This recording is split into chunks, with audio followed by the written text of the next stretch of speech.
I'm Nick Humberstone. I'm standing to be your next deputy leader. I want politics to be for everyone.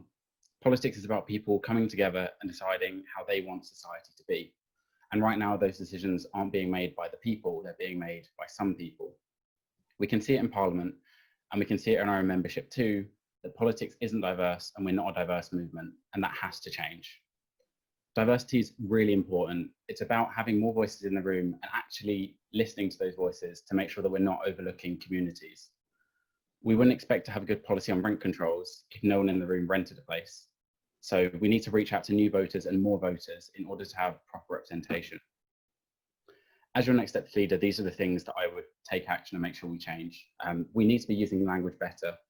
We have to remember that the purpose of language is to communicate messages, and we keep using complicated words when simple words would work just as well. Politics needs to be for everyone, whether they were expelled from school or university educated, and whether English is their first, fourth or fifth language. As your next deputy leader, I'd constantly be challenging myself and others on the words we use, and I'd lead by example when speaking on TV, social media and in print. We also need to talk about the right policies. We're a political party, so we have to have an answer for everything. We need to show that we're ready to deliver a society that works for everyone, that tackles inequality, tackles discrimination, makes the lives of people across England and Wales happier, as well as tackling climate change. We can't expect those people who are in poverty and having to choose between heating their home and eating to support us if they only think we care about the environment. We're a party standing for both social justice and environmental justice equally, and we need to make sure everyone knows it. The other thing is that we need to work with others. We have to be willing to work with others. It's not just part of how we're going to get elected and have success and have our policies happen. It's also the kind of politics we want to be doing in Parliament anyway, and it's the kind of politics we want to see in our communities. When people work together, they can achieve so much more. We're not always going to agree with other parties, and that's totally okay. I'm not saying we have to walk into any agreement with anyone, but there will be disagreements, but we should be actively offering to work with other parties at every opportunity. As deputy leader, I'd want to be reaching out on day one to the leaders of all other parties to have those communications now, because we can't wait until the next election a few weeks before to figure out what that's going to be. We have to be talking as soon as possible. When it comes to the climate, there's only 10 years left. And when it comes to people, we can't wait any longer. If you want politics to be about people, and if you want politics to be about working together to deliver a society that works for everyone, then please make me your first choice for deputy leader. Thank you. Within the leadership team, how do you see the role of deputy, and which areas of the role do you think you would enjoy the most and the least? Okay. Yeah, I think we have to remember we do have a leadership team. I don't think it's only clear what the deputy leader does that's different from the leaders in terms of it's historically been done that way. Amelia as deputy leader has typically gone around the country a lot more and been focused in the local campaigns. I think it's something that the leadership team as a group need to work out who is best to be able to go around the country and do those things. It's a bit more free and collaborative when it comes to that. As I said, historically, it has been about going around to local parties. That's something that I really do want to do. I know myself, I'm 24, so I'm reasonably young, so I have a limited amount of life perspective, and there are so many other perspectives all around the country to learn from. And I've also grown up in Essex in the eastern region and then moved to London. So it will be really important for me to be able to go and speak to those people in the north and understand the issues there to make sure I can represent them everywhere. That's the part that I think I'd enjoy the most. I'm very willing to throw myself very heavily into traveling around the country to speak to those parties, even if it's sleeping on floors and sleeping on sofas in order to make sure that I can get a lot closer to the actual lived experience of people in places around the country. I think that's all I have to say, really. Thank you, Nick. And next is Cleo. On what basis, this is from Jimmy from Haringey, on what basis would you consider cooperation with other political parties? Nick. So I'm the candidate that is, well, I mean, there's other candidates too, but I think cooperation is really important. It's something we want to be doing now because it's part of how we get our political success, how we get to the point where we make our policies happen is by working with others. And when we get those positions in Parliament, that will be how we have that success there and continue that, because we want to see people working together in our communities as well. I would want to reach out always to every single other party, even the Conservatives. I would say, what can we do to work together here? Doesn't mean we're going to agree. It's very unlikely we would ever have any kind of coalition or agreement with the Conservatives. But there may be things where we can go, hey, we think that that is basically a green policy that you happen to also have, and we'd like to work together to make that happen under a kind of non-officially Conservative or non-officially green stance. I think we just have to accept that we will have to work with other parties, and we should be wanting to do it because it's a good value to try and aim for, to make politics in the UK just better and more hopeful, I guess. I can't resist saying that in the House of Lords, the only way I've ever got amendments to legislation through is by getting a Tory to support them with me, because the combination of a Green and a hereditary Earl is absolutely terrifying for the government. So it does work. Okay, question number 3. How do you see the respective value of issue-based campaigns and election campaigns in the Green Party? And we can thank Lois of Wandsworth for that question. Well, I kind of disagree. I think that elections has to be our focus. The way I see it, there is this large green movement. And when I say green, it's not just the environment, it's also all of the social justice with it that we are part of. We have Greenpeace, who are doing some environmental stuff, Friends of the Earth 2, we have Basic Income UK, and we have Stonewall talking about LGBT and trans rights. We have those groups that are doing that work to do those campaigns. And within that, we're the only group that can get elected. Like, we're the group that has decided that that is how we're going to make change. We're going to get elected, go through the political process in order to make those changes through that method. That's not to say that the method that other organizations are using is bad or wrong. They're also very effective at making those things happen. But our specific niche within that is that we're there to do the elections. So I think we should be focusing on elections almost all the time. Obviously, in local areas, you need to deal with areas in your local area that are a problem.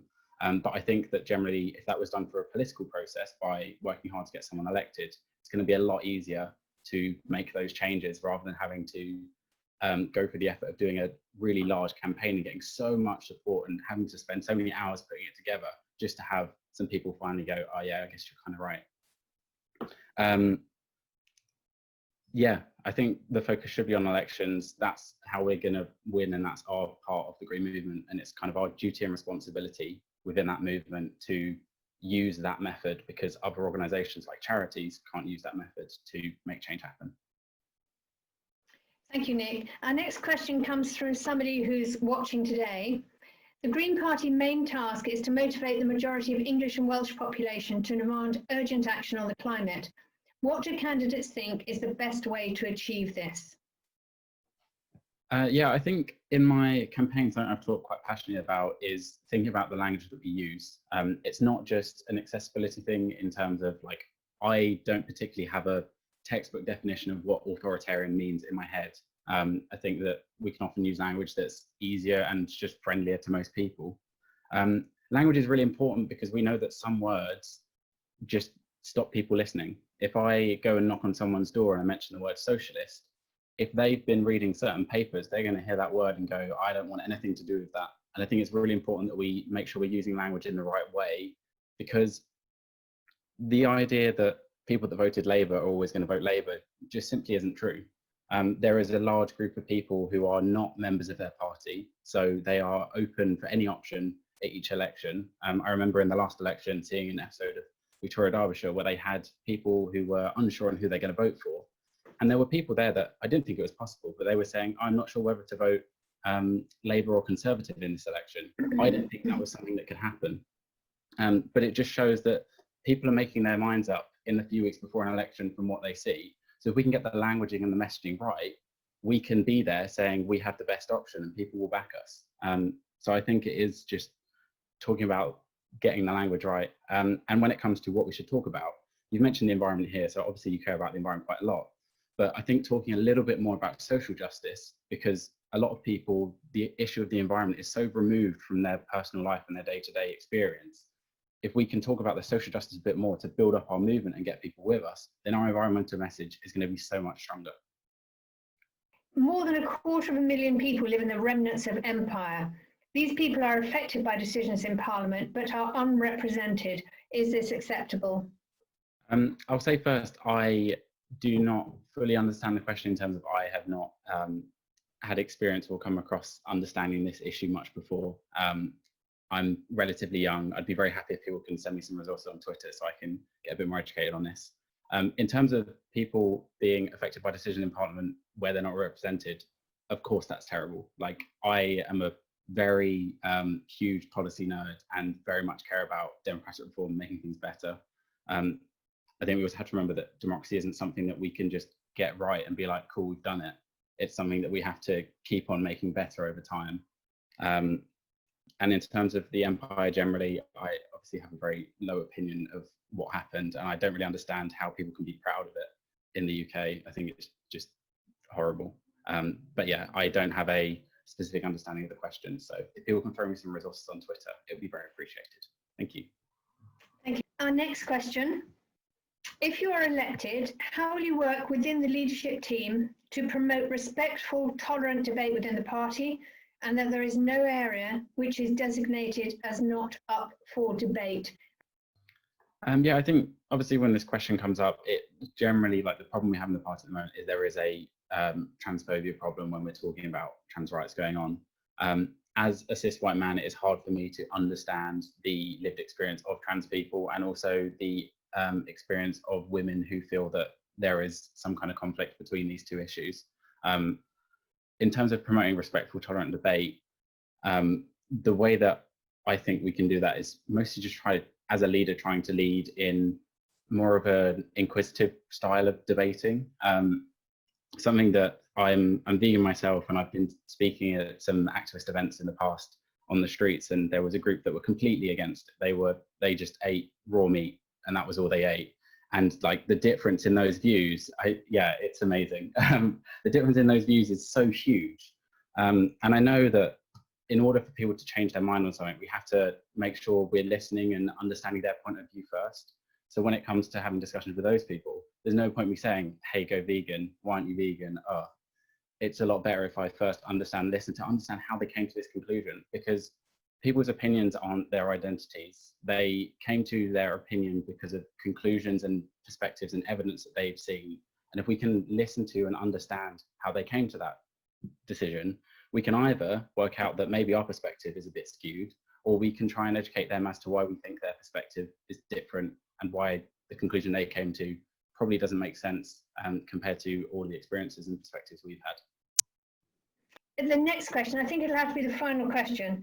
How will you ensure the Green Party leadership and decision-making members reflect the diversity of the communities we wish to represent? How will you ensure the Green Party leadership? Yeah, I think it's difficult for us to. Firstly, it's very difficult in a leadership team of just 3 people to have like representation of everything. It's always going to be difficult because otherwise we're just asking for a huge intersection of characteristics for those people. I think we need to make a big effort to make sure that our membership as a whole is getting more diverse. I think that's important for making sure our policies are good, because we have to have all those views and experiences and perspectives to feed in to make sure that our policies are actually representing everyone. And I think that's the main thing we should be working on.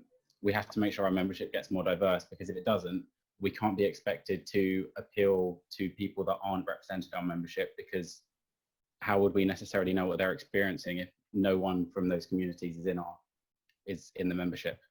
I think there are questions the proposal to change the Green Party executive into a council, I think would be really great. Having a larger body is good because you can make sure those representations happen. It's difficult if 1% of the UK population has a certain characteristic to say, okay, 1 in 5 of you has to identify as that, because the numbers don't quite match up. So if we do follow that and have a large council, that would be a really great way to make sure we have those marginalised voices given a space where they can speak up about issues that affect them directly. Thank you. Right, 5 seconds each. What's your favourite cake? Sorry to everyone else, but they're wrong. The answer is carrot cake. And the reason why is because just like our policies, someone went, let's completely rethink cake and put carrots in it. And that's what we do as Greens. Very good. Thank you so much to all of you, because you've been amazing candidate, or you are amazing candidates. And I want to thank you and the team that brought us this hustings. It's not easy to put this sort of thing on. And I wish you as candidates huge success in promoting our green message of social and environmental justice. And thanks to all of you who've watched and contributed, and goodbye.